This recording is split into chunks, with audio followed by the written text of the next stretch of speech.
Parents మెచ్చిన university సంకల్ Chand Patel university Gujarat. కుదరదు కుదరదు, వీడికి పిచ్చి పట్టినట్టుందండి. ముందు నచ్చలేదని చెప్పి ఇప్పుడు ఆ అమ్మాయి నచ్చిందంటున్నాడు. ఎక్కడో కాలు విరిగిన పోలీస్ కుక్కని తీసుకొచ్చి దాన్ని గిఫ్ట్ గా ఇచ్చి నన్ను ఐస్ చేస్తున్నాడు. తనేమన్నా ఆడపిల్ల అనుకుంటున్నాడా, ఆవిడ బొమ్మ అనుకుంటున్నాడా? అమ్మా వీడి మాట వింటే మనం ఫూల్స్ అవుతాం. కొంచెం సపోర్ట్ చేయండి. వాళ్ళతో మాటి మాటికి మేము మాట్లాడలేం బాబు, నువ్వు మర్చిపో.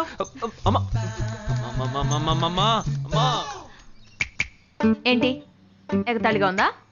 ఆ రోజు నచ్చలేదన్నాడు, ఇవాళ నచ్చానంటున్నాడు. తాళి కట్టిన తర్వాత నాతో ముచ్చటపడి నచ్చలేదంటాడు. ఓకేనా? నేను చెప్పేది విను. ఒక అబ్బాయి ప్రపోజ్ చేస్తే first I love you two అని లవ్ చేసి చూడాలి. ఒకవేళ నచ్చకపోతే బ్రేకప్ చేసుకుంటే పోయే. కానీ కాదని ముందు చక్కగా ఆలోచించి చెప్పాలి. ఈ వయసు వయ్యారం ఉన్నంత కాలమేనే అబ్బాయిలు మన చుట్టూ తిరిగేది. కొన్నేళ్లయ్యాక మనము అమ్మలకు మళ్ళీనే మనకే ఒళ్ళొచ్చేస్తుంది. అమ్మాయిలు వద్దు అని చెప్పే ముందు ఒక్కసారి వాళ్ళ అమ్మల్ని గుర్తు తెచ్చుకుంటే మంచిది. అదంతా నాకు అనవసరం. నేను జిమ్కి పోయి కరెక్ట్గా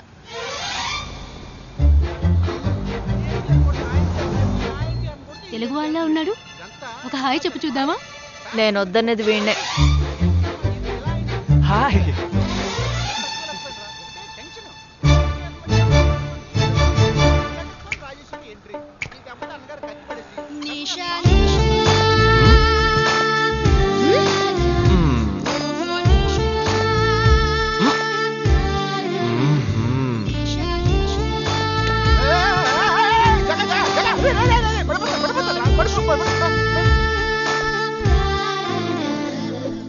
ఏంటి జంతికి లేస్తున్నాడు?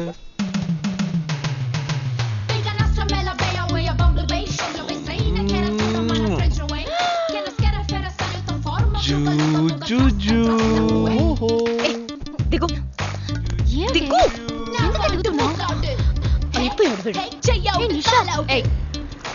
ఇప్పుడు నువ్వు నాకెందుకు ముద్దిచ్చావు? అది నేను నా అద్దానికేగా ముద్దిచ్చింది. ఇది నా అద్దం. నా అద్దానికి నేను ఏమైనా ఇచ్చుకుంటాను. వద్దు నీదే, కానీ అందులో ఉన్న మొహం నాది. అది గవర్నమెంట్ దమ్మా. హలో, ఇది నా అద్దం. నేను ముద్దిచ్చుకుంటా, బుజ్జగిచ్చుకుంటా, బద్దలు కొట్టుకుంటా. అది నా ఇష్టం. నువ్వేంటి బద్దలు కొట్టేది? నేనే బద్దలు కొడతాను. Public road. ఎంత ధైర్యం ఉంటే నాకు ముద్దిస్తావు? అసలు నువ్వేం పోలీస్ వయ్యా? బియ్యం బస్తాలు పెడితే లోపల తోసి ఎరగదీస్తారు.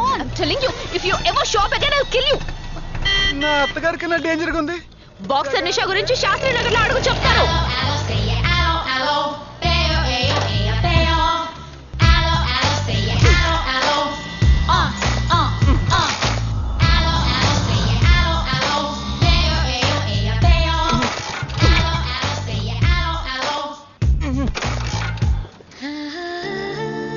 నువ్వు చూసినప్పుడే అమ్మాయి నచ్చిందని చెప్పుంటే నా బైక్ అద్దం పగలేదు కాదు కదరా. సూపర్ రా. మనతో మాట్లాడుతూనే బైక్ కీతో జంప్ అయింది కదా. మాట్లాడుతూ కాదురా, తిట్టుకుంటూ. మీ మధ్య నా డిపార్ట్మెంట్ బైక్ ఏం తప్పు చేసిందిరా?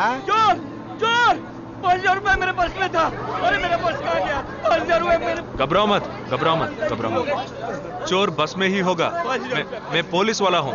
हम दोनों पुलिस वाला हैं. सबको चेक करेंगे, पता चल जाएगा. Wait wait wait.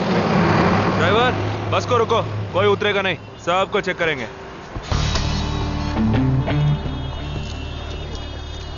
बालाजी, ఎవరిని వదలకుండా చెక్ చేయి. నేను వెనకాల చెక్ చేస్తాను. मेरे साथ आओ. एक एक करके नीचे आओ. चला, एक एक करो. खालिया. चलिए सब, एक एक करके नीचे आइए. आइए. मैंने क्या किया सर? थामा थामा, एक एक करो. अरे वो मेरा पर्स है सर. सुनो, ये वाला नहीं सर. सॉरी. चला यार. Okay okay. हाँ, क्या बात है भाई साहब? ठीक है, तुम जा. कोई मतलब ये आप अंदर जाके देखिए. सीट के नीचे देखना. हाँ, बैग्स भी चेक करना. अरे भाई साहब, चोर हूँ क्या मैं यार? ठीक है ना, मैं चलूं? बैग ओपन कीजिए.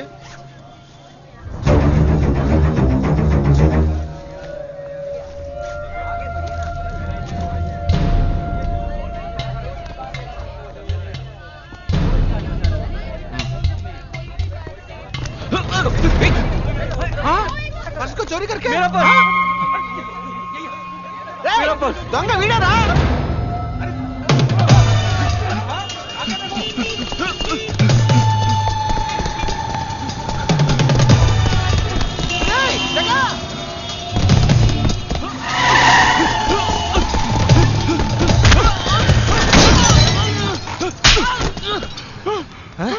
तू क्यों भाग रहा है हाँ? क्यों हाँ? क्यों भाग रहा है?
We'll leave no stone unturned to solve this case.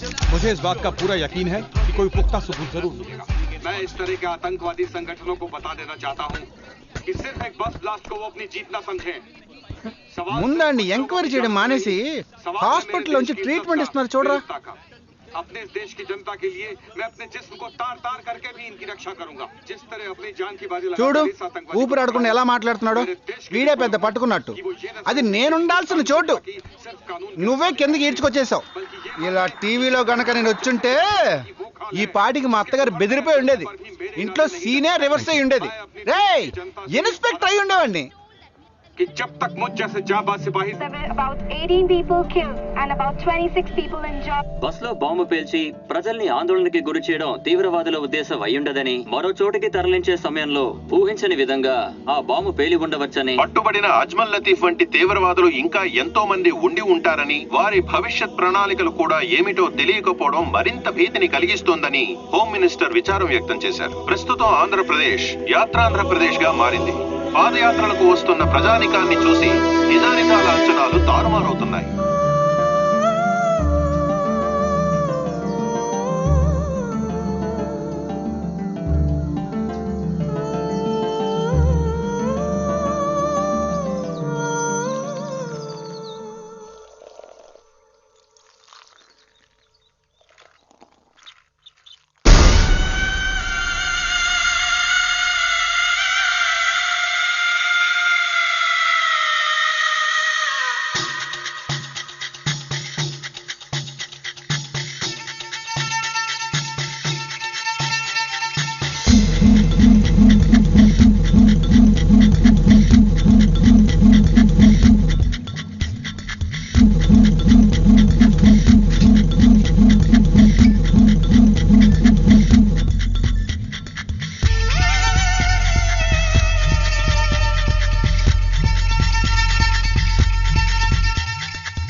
నీ కోసం ఎదురు చూస్తున్నాను రా.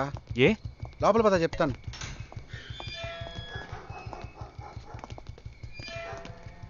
This is Jagadish's house. Yes. Keep whatever I said in mind, okay? You all stay alert. Okay. It's an unofficial duty, so stay in separate channel on the walkie, okay? ठीक है. ఇంత రాత్రి వచ్చారేంట్రా? వీళ్ళందరూ నాతో వర్క్ చేస్తున్న వాళ్ళు, of డ్యూటీలో ఉన్నారు. ఈ రాత్రంతా వాళ్ళకి ఇక్కడ కాపలాగా ఉంటారు. తెల్లారగానే నీ ఫ్యామిలీతో నువ్వు ఆంధ్ర వెళ్ళిపో. ఎందుకు వెళ్ళాలరా? హాస్పిటల్ నుంచి వాడు తప్పించుకున్నాడు. ఏంటి? ఒక డాక్టర్ని, 2 పోలీస్ ఆఫీసర్ని చంపాడు. చంపాడా? నీకు తెలియదులే, నువ్వు లోపలికి వెళ్ళు. నువ్వేగా వాడిని పట్టుకుంది. ఒకవేళ నేను వెతుక్కుంటూ వస్తాడేమోనని చిన్న డౌట్, అందుకే వెళ్ళి తీసుకొచ్చాను. ఆప్ దోనో పీछे जाइए. సరే నేను వెళ్ళొస్తాను రా, జాగ్రత్త.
आजकल सब बदल गए साहब।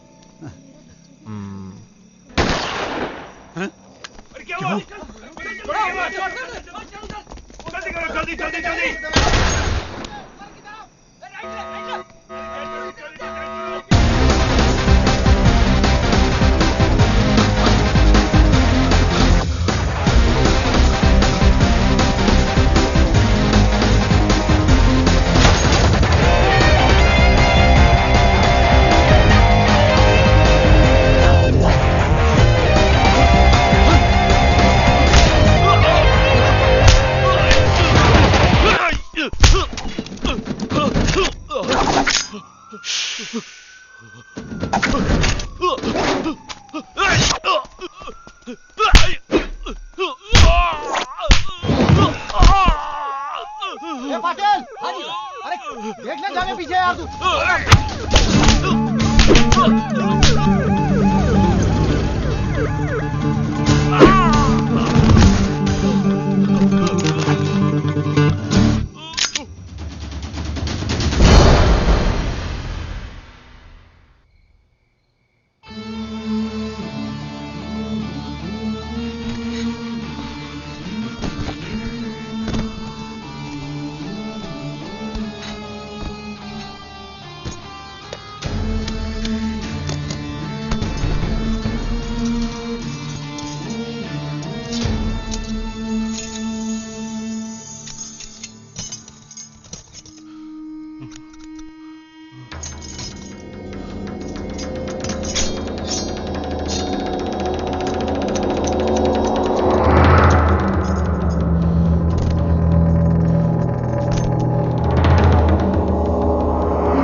బస్ లో ఉన్న చిన్న స్కూల్ పిల్లల్ని నేను చేశారని పనిచేశారా?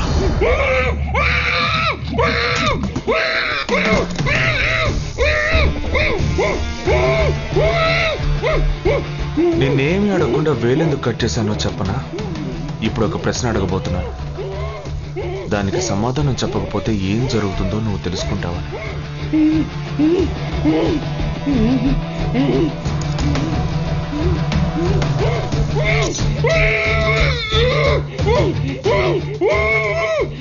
एक क्वेश्चन, एक ही सेकंड, जवाब दो, नहीं तो दूसरी उंगली भी जाएगी।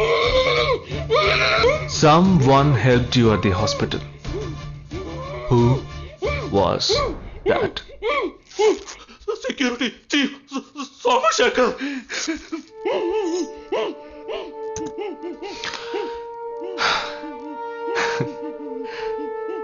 That's it. So simple.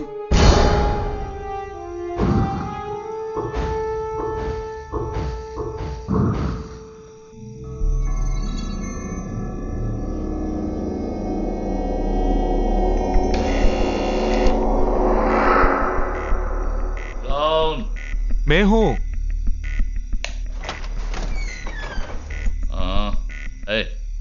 कौन है तुम? इस टाइम पे ये क्या कर रहा है? అబ్బా ఎవరండి?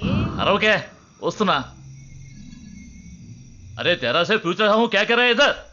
మీతో కాస్త మాట్లాడాలి. కొంచెం మేడ మీదకి వస్తారా? ఇంత అర్ధరాత్రి ఏంటయ్యా? పొద్దునే రా మాట్లాడుకుందాం.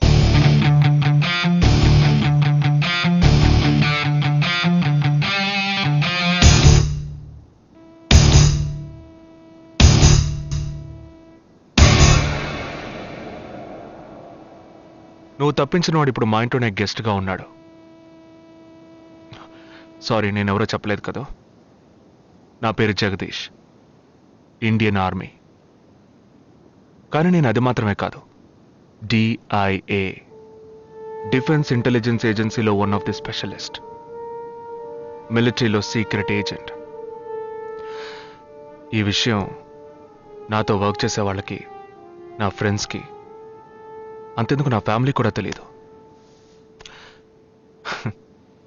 మరి ఇదంతా నీతో ఎందుకు చెప్తున్నాను అనుకుంటున్నావా? నువ్వు ప్రాణాలతో ఉండబోయేది లేదుగా. మేము క్యాంపులో ఉండేటప్పుడు ఆ దేశం వాళ్ళు మమ్మల్ని కాల్చడం, మేం తిరిగి వాళ్ళని కాల్చడం అప్పుడప్పుడు జరుగుతూ ఉంటుంది. ఒకరోజు మా క్యాంప్లో రవి అనే ఒక అతను, అతనిది మన రాష్ట్రమే, సడన్ గా అదృశ్యమయ్యాడు. 7 రోజులు ఎంత వెతికినా దొరకలేదు. 8వ రోజు దొరికాడు. పాపం వాళ్ళ క్యాంపులో చిక్కుకొని ఉంటాడు. వాడిని 7 రోజులు చిత్రహింసలు పెట్టి వాడి కళ్ళు 2 పీకేసి ఈ బియర్ బాటిల్ ఉందే, బియర్ బాటిల్, దాన్ని కింద నుంచి లోపలికి మొత్తం లోపలికి తోసేసి పగల కొట్టేశారు. మేమే వాళ్ళ ఇంటికి వెళ్ళి ఆ బాడీని అప్పగించొచ్చాం. తల్లి గుండెలు బాదుకుంటోంది, తండ్రి ఏడుస్తున్నాడు, అక్క చెల్లెళ్ళు కన్నీళ్లు కారుస్తున్నారు. 14వ రోజు వాడి తమ్ముడు వచ్చాడ్రా మిలిటరీకి. ఇక్కడ మీరంతా సంతోషంగా బతకాలనే కదరా అక్కడ రోజు మేము చస్తున్నాం.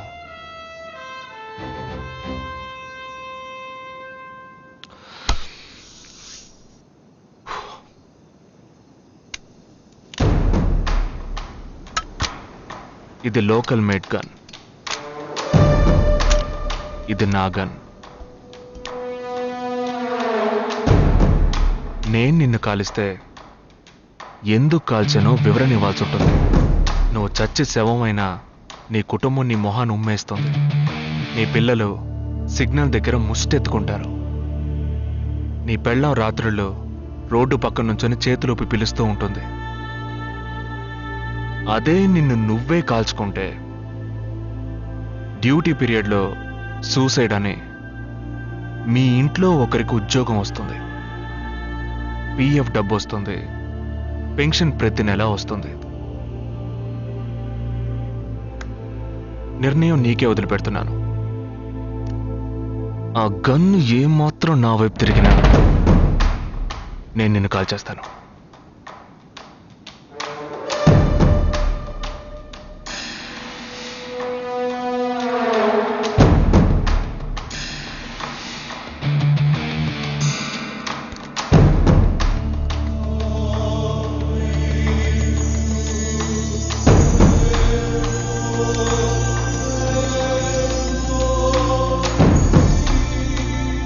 పెద్ద ప్రమాదంలో అడుగు పెట్టావు.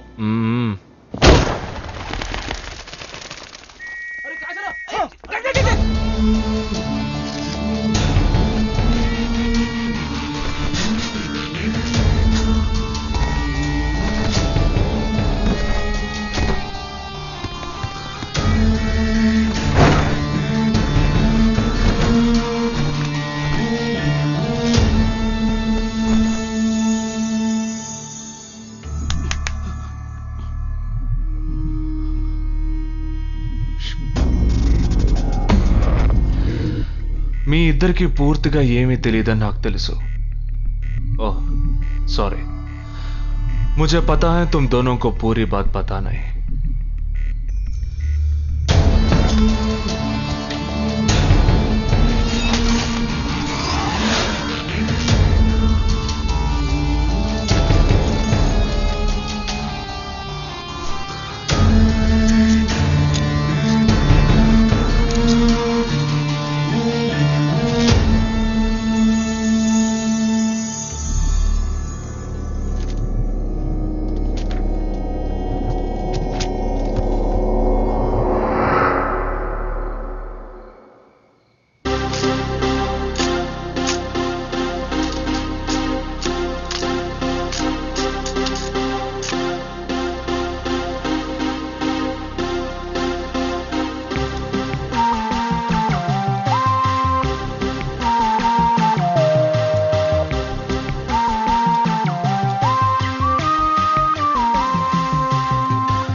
రవి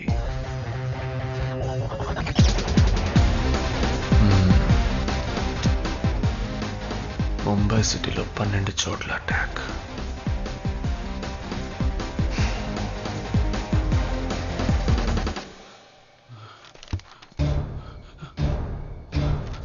कब?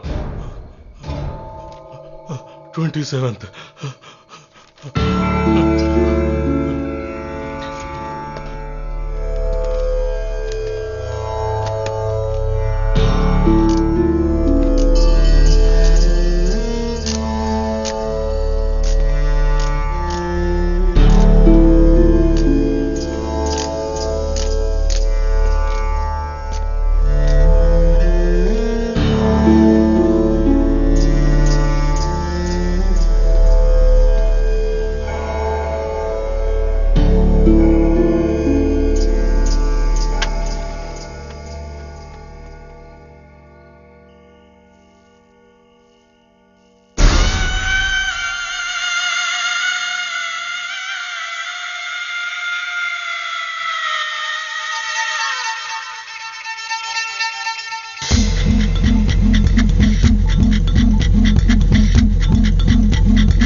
మన ఫ్రెండ్స్ లో దీనికే ఫస్ట్ పెళ్లి జరుగుతుంది. అవునవును, గుంటూరు నుంచి వచ్చి గుజరాత్ అని ఎలా పట్టుకుందో చూడు. అది చాలా తెలివైందే. Thank you very much.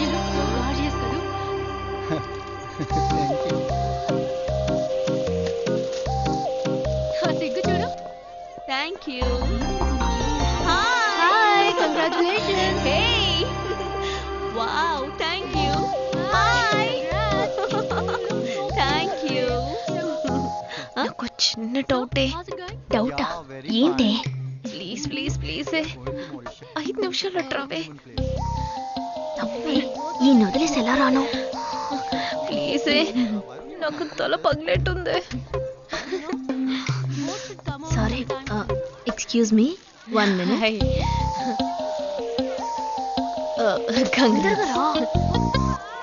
ఏంటి? మన కాలేజ్ లో నా తర్వాత నువ్వే అందంగా ఉండేది. సరే, ఈక్వల్ గా ఉంటాం.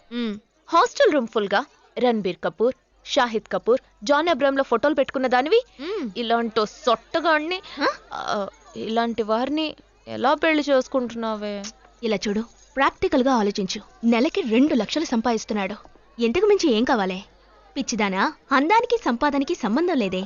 సంపాదించేవాడు అందగాడే అవ్వక్కర్లేదు. నన్ను పోనివ్వే. చూడు, రిసెప్షన్ లో ఒక్కడే ఫోటోస్ కి పోసిస్తున్నాడు. అది కాదు, ఒకడు అందంగానూ ఉండి చక్కగా సంపాదించేవాడు అయితే తల్లి దండం పెట్టి మరి పెళ్లి చేసుకో.